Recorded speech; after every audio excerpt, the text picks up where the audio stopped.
The next topic is the regulation of these thyroid hormones. So the thyroid hormones are regulated by two main other hormones. One is the TSH and the other one is the TRH.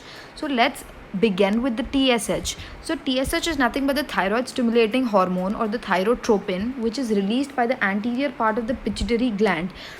Now this acts by the following molecular mechanism.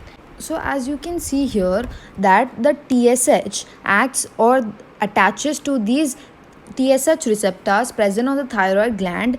It increases the adenylyl cyclase enzyme and then further increases the CAMP, which increases the protein kinases and finally causes multiple phosphorylation, which does nothing but increase the growth of the thyroid tissue and cause an increase in the secretion of these hormones. So this was the molecular mechanism, and now the effects of this molecular mechanism are as follows. So it causes increase in almost every step of the thyroid hormone synthesis. So the first step, it causes increase in the iodide trapping. Second one, it also causes increase in the iodination of tyrosine.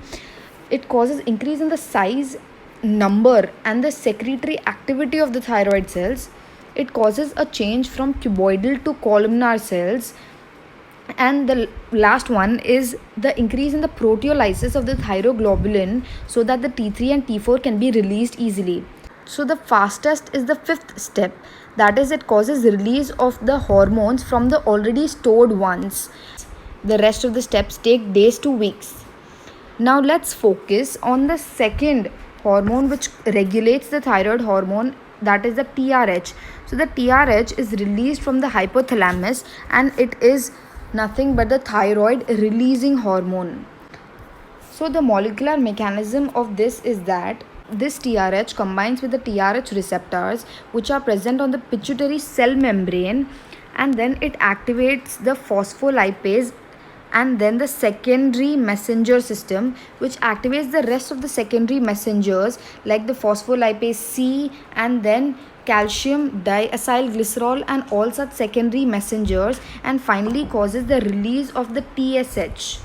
Now, it also has a negative feedback mechanism. So, when these hormones T3 and T4 actually increase in its concentration or increase in its levels in the blood, it causes a negative feedback mechanism on these TSH and TRH. So, the levels of TSH and TRH decrease so that it can maintain the normal levels of T3 and T4.